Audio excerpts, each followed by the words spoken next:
front of the analog camera. Number 1. Shutter speed ISO or film speed shuttering.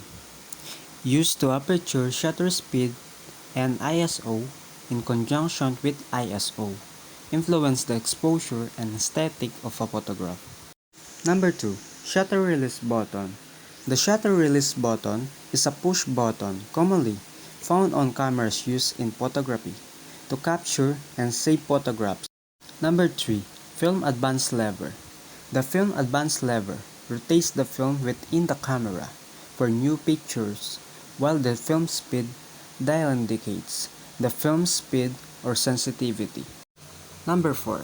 Frame counter is used where film cameras have an indicator that displays the number of frames that have been moved through the camera, indicating the number of exposures taken.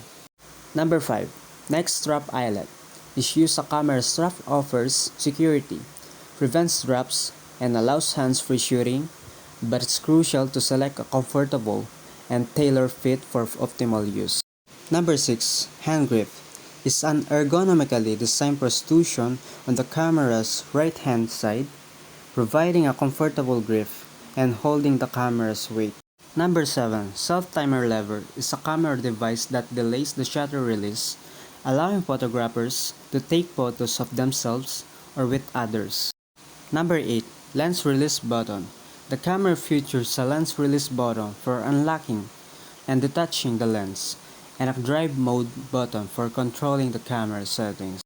Number 9. Hot shoe contact or accessory shoe is an electronic connector on camera tabs containing contacts for controlling compatible accessories like flashes, microphones, wireless triggers, and viewfinders.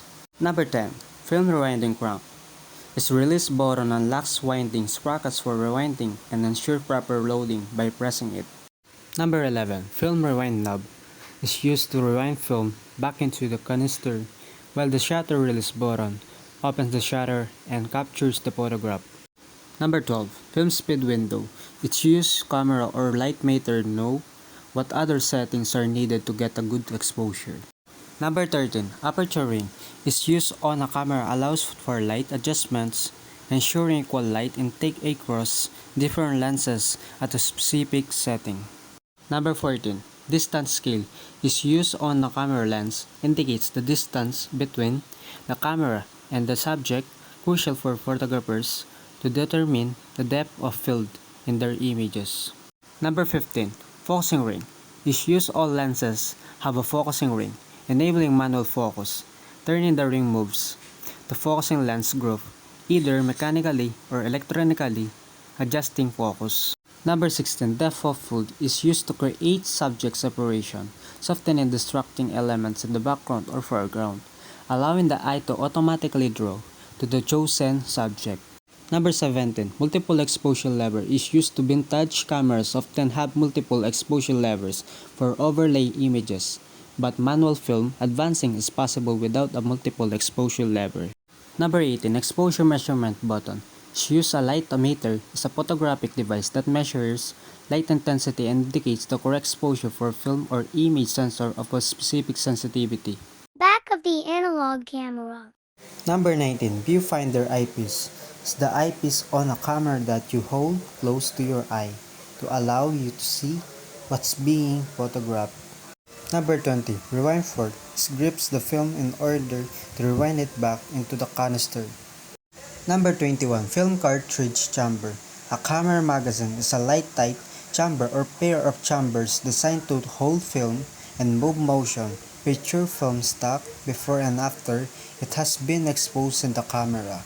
Number 22. Battery chamber lid arranges to form a part of the top face of the camera casing.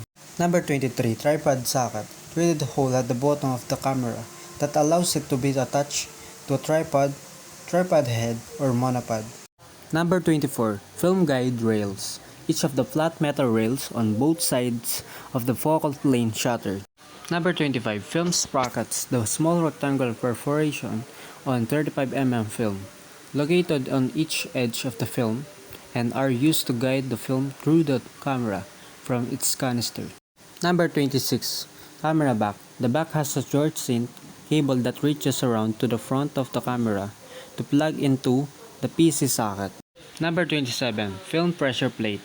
Located on the other side of the film form, the gate. Number 28. Film rewind button. Release the film take-up reel and allows you to rewind the 35mm film. Number 29. Film take-up spool. Picks up the film in the camera after the film has been exposed to light. Number 30. Film cartridge confirmation window. A part of 35mm SLR camera usually located at the rear part where you can see if the camera is loaded film. Front of the digital camera. Number 1. Built-in flash. Pops up automatically when the camera senses extra light might be useful. Number 2. Flash mode button. The process of determining the flash strength, duration, power control, and firing time during an exposure. Number 3. Bracketing button. Allows the camera to automatically bracket shot, requiring only one shutter release to achieve multiple exposures of the same scene. Number 4. Infrared receiver. Little microchips with a photocell that are turned to listen to infrared light. Number 5. Mountain mark is a camera setting that optimizes the aperture and shutter speed to maximize focus on the scene. Number 6. Built-in microphone. Used to record audio for video clips. Number 7. Lens release button. Unlock the lens mount and detach the lens by rotating it. Number 8. Connector cover. Allows access to both of the camera's connector ports, the HDMI connector port, and the multi-connector port. Number 9. Cover for accessory terminal and external microphone connectors. Is used to connecting the camera to an external device. Number 10. AF mode button. The AF mode determines how the camera focuses in autofocus mode. Number 11. Focus mode selector. Allows user to select whether focus, locks after focusing, or continues to adjust focus while the shutter release button is pressed halfway. Number 12. Meter coupling lever. Indicates to the camera the aperture that the lens has been set with. Number 13. Mirror. Minimize blurring caused by camera movement when the mirror is raised. Number 14. USB connector. Allows direct connection from camera to a computer or printer. Number 15. A and B connector. Connect your Nikon camera to your computer using the USB cable that was included with your camera. Number 16. HDMI mini pin connector. Output still images or videos from a digital still camera or camcorder to the TV during playback. Number 17. Accessory terminal is used on endpoint and acts as the reusable endpoint to a conductor. Number 18. Connector for external microphone. 3.5 audio jack, mini plug, and USB. If your microphone has TRS, just plug it into the port. Back of the digital camera. Number 1. Viewfinder eyepiece. The eyepiece on the camera that you hold close to your eye to allow you to see what being photographed. Number 2. Rubber eye cap. Provide mechanical protection to the viewfinder optics and act as a soft bumper for your eyewear users. Number 3. Delete button. Delete an image currently being displayed. Number 4. Playback button. Enable users to view video clips, edit parts of a project, and check newly made recordings. Number 5. Monitor. The tool allows users to access menus, camera settings, playback of captured images and videos, and frame their shots using live view. Number 6. Menu button. The camera's menu allows users to adjust image quality, autofocus settings, and other camera settings. Number 7. Help or protect button. How warm or cool the overall colors in your photograph look. Number 8. ISO sensitivity button. ISOs the camera's sensitivity to light, affecting film or digital sensors. Number 9. Playback zoom in button. Enlarges the image being playback. Number 10. Diopter adjustment control. Make adjustment to the viewfinder's focus to match your vision. Number 11. AEL or AFL button. A stands for auto exposure, while AEL is the auto exposure lock, and the AF stands for autofocus, hence AFL is the autofocus lock. Number 12. Speaker. Help you play back audio and video recording on the spot for review. Number 13. Main command dial. Enable swift adjustment of setting like aperture, shutter speed, and ISO without the need to navigate through the menus. Number 14. Live view switch.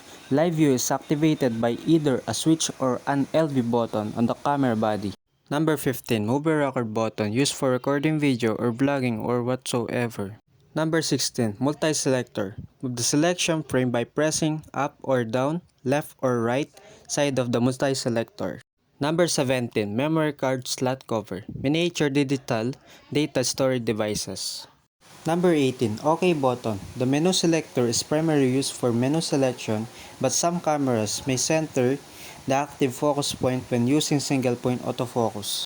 Number 19, infrared receiver. Little microchips with a photocell that are turned to listen to infrared light. Number 20, focus selector lock. Some cameras have a special function button that can lock, focus, or stop autofocus from actively working. Number 21, memory card access lamp. Accessing the card for data writing during the shooting or reading during image reviewing. Number 22, info button. Pressing this button during shooting will cycle to the camera's various information displays. Thank you for watching.